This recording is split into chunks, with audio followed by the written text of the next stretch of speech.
As I type this, it's 1:03 a.m.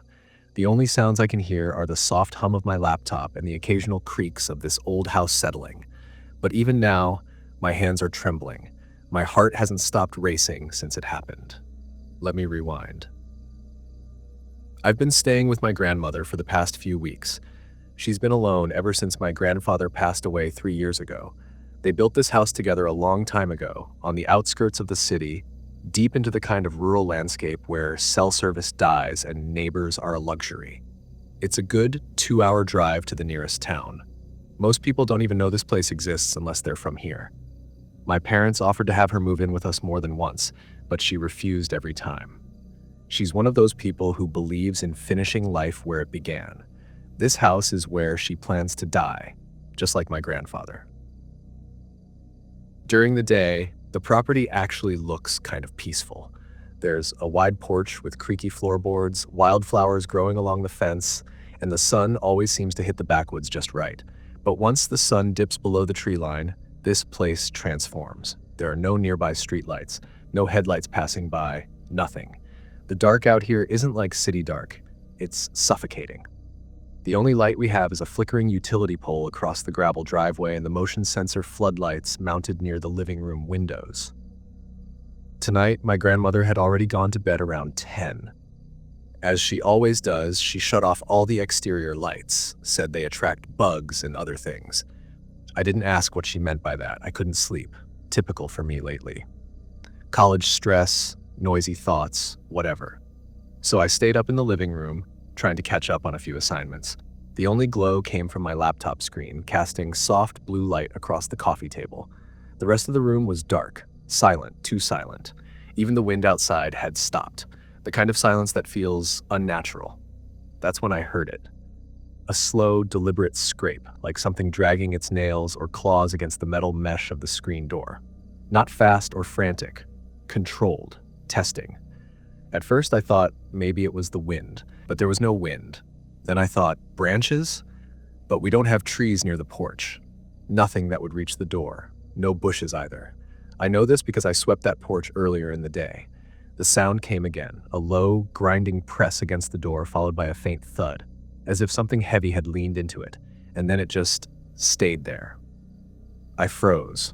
My fingers hovered above the keyboard. I didn't move. I didn't breathe. My eyes stayed glued to the screen, too terrified to glance toward the front door just 5 feet to my right. Because I knew something was on the other side of that door, watching me, studying me through the thin mesh. I couldn't see it, but I could feel it in that deep, instinctual way you feel when you're being stalked. The scraping continued for what felt like an eternity, 20, maybe 30 seconds, but time moved differently, slower, denser. Then, just as suddenly as it started, the noise stopped. But that didn't mean it was gone. I sat motionless on the couch, my ears straining for any shift in sound. I thought about bolting from my room down the hall, but I was convinced whatever was outside would hear me. Or worse, follow me. I stayed frozen for minutes that dragged like hours. The laptop screen eventually went dim. The only light now came from the utility pole outside, casting a weak yellow cone across the gravel. I finally found the courage to move. Not quickly, slowly. I stood, inching my way to the hallway, every floorboard sounding like a gunshot. I didn't dare look toward the door. I couldn't. I was afraid I'd see something standing there, something not human, staring back. Once I reached my room, I locked the door, slid a chair under the handle, and sat on my bed with my back against the wall. I texted my parents. I didn't call. I didn't want to make noise. I just typed out what happened. They haven't replied yet. For context, there are no bears in this area, never have been. The environment isn't right for them. Maybe a raccoon, maybe a fox. We've seen them before, chasing lizards that cling to the screen at night. That's the logical answer. But logic doesn't explain the weight behind that pressure on the door. It doesn't explain the way the scratching paused, like whatever it was waiting for a reaction.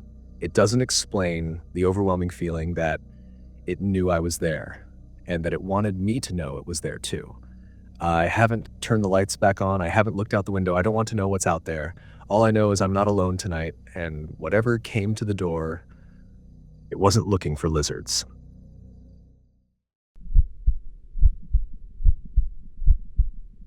This happened to me back in the mid 90s when I was somewhere between 14 and 16 years old. I'm 41 now, but that night has never left me. It's carved into my memory like a scar I can't cover up, no matter how many years go by. Back then, one of my closest friends was Jorge. We were inseparable, part of a tight little crew that did everything together. School, after school hangouts, weekend plans, even just loitering around the neighborhood with no destination.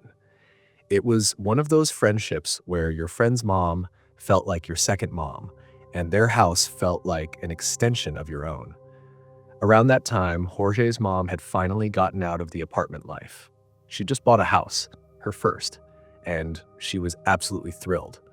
Her boyfriend had made the whole thing possible. The house belonged to one of his old neighbors, and when he found out it was going up for sale, he pulled some strings. The idea was perfect. Jorge's mom could live right next door to him and his extended family, a setup that offered her support and familiarity in a new place. By the end of the week, she was officially moved in. Jorge was practically bouncing off the walls at school, going on about how awesome his new place was. He kept talking about how much bigger it felt, how it had a backyard, how it didn't have paper-thin walls like their old apartment. I was genuinely happy for him, especially since by sheer coincidence, my mom and I were staying with my grandma at the time, just 5 minutes away. That free day, Jorge invited me over. His mom's boyfriend and his whole family were throwing a barbecue that evening, kind of a welcome to the neighborhood celebration. We got out of school, dropped our backpacks, and headed straight to his place. The vibe was perfect. Smoke from the grill curling into the dusk, laughter spilling out of both houses. Music played from both living rooms, and people floated easily between Jorge's place and his mom's boyfriend's house next door, like it was all one big extended home. As the sky turned from orange to charcoal, someone popped in a VHS of a brand new horror movie. I Know What You Did Last Summer. Everyone crowded into the living room, the big screen glowing in the dimness, plates of food still warm in our laps. About half an hour into the movie, I asked where the restroom was. Jorge's mom told me something I hadn't realized. Her house's electricity hadn't been fully set up yet. She was borrowing power from next door by running a few long extension cords through the living room. Only that area had light. The rest of the house? Pitch black. Phones back then weren't what they are today. No flashlights, no screens to guide you. Just darkness, thick and tangible. I made my way to the bathroom by dragging my fingertips along the walls. When I finished, I decided to swing by the kitchen on my way back to the living room. There was an ice chest in there, and I was thirsty. But just as I stepped into the kitchen, I stopped dead in my tracks. There was someone standing there, a woman. At first, I could only make out the silhouette, but my eyes adjusted slowly, and I saw that she was wearing an old-fashioned dress, something that looked straight out of the 1950s. The top of the dress clung tightly to her figure, but the bottom flared out like a bell. She wore a wide-brimmed hat with roses stitched around the band. The way she was dressed made her look like she'd stepped out of a different decade altogether. She stood unnaturally still. No shifting weight, no blinking, just standing. I felt awkward. I assumed she was someone's grandma, maybe Jorge's mom's boyfriend's relative visiting from out of town. I mumbled, "Excuse me, I didn't see you there," then shuffled past her without looking too long. The ice chest was cold against my fingers, and I grabbed a soda without really thinking. I didn't hear her move. No footsteps. Nothing. I walked back into the living room, still holding the soda, and casually said to Jorge's mom, "Sorry, almost bumped into your boyfriend's grandma in the kitchen. It's dark back there." Every face in that room shifted. I still remember it. First confusion, then dread. Like the warmth had been drained from the room. Jorge's mom's boyfriend looked at me hard and said, "What, grandma?" I repeated it. "The lady in the kitchen. I thought she was your grandma or something." His face lost all expression. He stood up, grabbed his lighter, and walked into the kitchen, that flicking the flame on and holding it out in front of him like a weapon. Nothing. No one was there. He checked the whole house, every room, every closet. Nothing. He came back looking pale. "Tell me exactly what she looked like." I described the hat, the roses, the cut of her dress, the way she stood completely still. He started pacing, fast, rubbing his head, muttering to himself. Finally, he said, "Everyone, come with me. Right now. Next door." We followed him into his house, where the lights worked just fine. He went to a back room and pulled out an old metal container filled with photographs. His hands were shaking as he shuffled through them. He pulled out two and handed me the first. It was a black and white photo of a smiling woman, well-dressed, elegant, timeless. Not the exact outfit I'd seen, but it was her, the same face, the same vibe, the same air of pride. "That's my grandma," he said, "but that's not who you saw." He showed me the second picture. It was his grandma again, standing next to a casket. Her eyes were red. She was holding back tears. In the casket was the same woman I'd seen in the kitchen, wearing the same exact dress I had just described. The hat, the roses, everything. "She was my grandma's best friend," he said quietly. "They were inseparable. She used to own the house George's mom just bought. She died in that house, in that dress. That's what she was buried in. No one slept in that house that night. They moved everything important over to his place, mattresses, food, even the VCR. George's mom didn't even want to walk through the hallway without the lights on. She refused to go back until the power was fully connected. I couldn't blame her. George, weirdly enough, wasn't scared. He thought it was awesome. But me? I still feel the air in that kitchen. Still see her shape in the dark. Still remember the eerie stillness. Like she wasn't supposed to be there, but wasn't planning on leaving either. I've never forgotten it, and I doubt I ever will. Use it next time you're sitting around a fire, maybe during a late-night barbecue.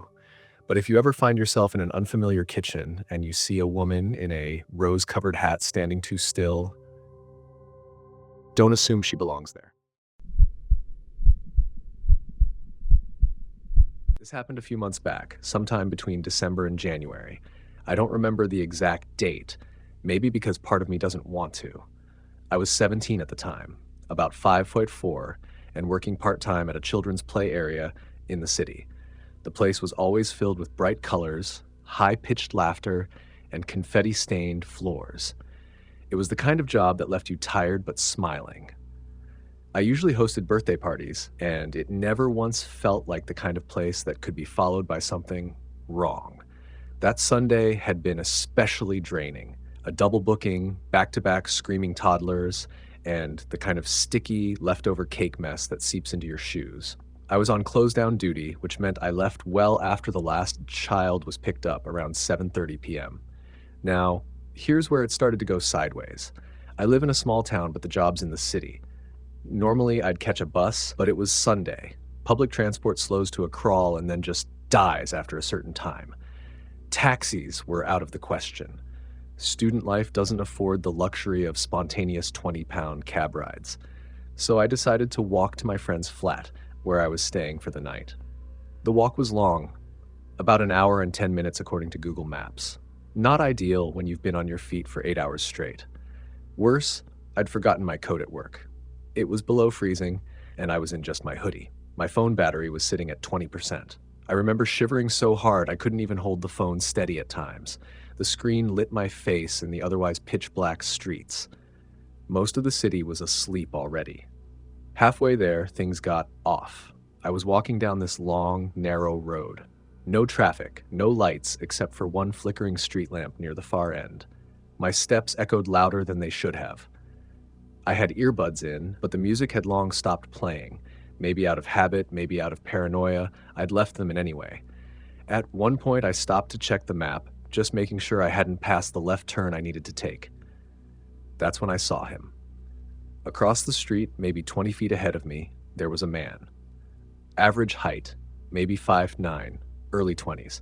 He looked normal enough. Hood up, hands in his pockets, walking casually toward a bus stop. Nothing strange, except the way he moved. His steps were hesitant, like he was watching for something.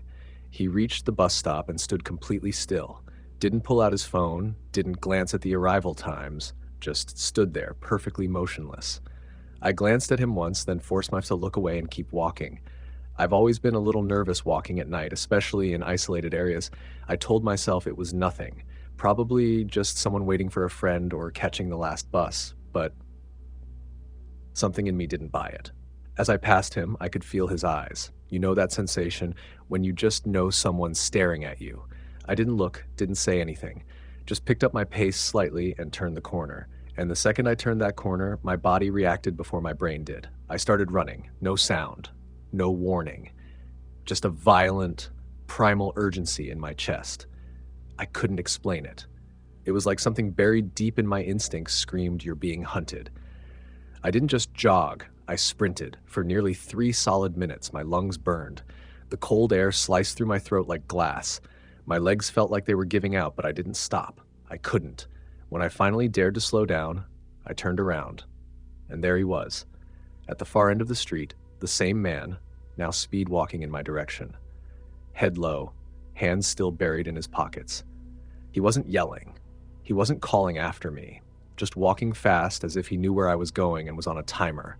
And the thing is, he wasn't close, but he wasn't casual either. It was the kind of pace you take when you're deliberately closing distance. The road was empty aside from him and me. There was no one else, just the sound of my own breathing and his quickening steps behind me. Something inside me snapped, not in fear this time, but anger, fury. Like, how dare this stranger try to chase me like I'm prey? It didn't last long. The fear rushed back in as I realized he wasn't giving up. I ran again. I pushed harder than before. My lungs felt shredded, my vision blurred. The freezing wind brought tears to my eyes. I kept running until the street opened up ahead and I saw the soft, warm lights of a main road. Shops, traffic, people, salvation. I made it to the edge of that street and finally stopped, bent over and gasping so hard I thought I might throw up. My whole body shook, not just from the cold, but from the panic finally catching up. And when I turned around one last time, there he was. He stood about 150 meters back under the dim streetlight, and in one strange, deliberate motion, he threw his hands in the air. Not wildly, almost like a shrug. Then he turned around and walked back the way he came. That moment haunts me. The way he stopped, right where the darkness ended. The way he gave up, not because he lost interest, but because I'd escaped whatever plan he had in mind.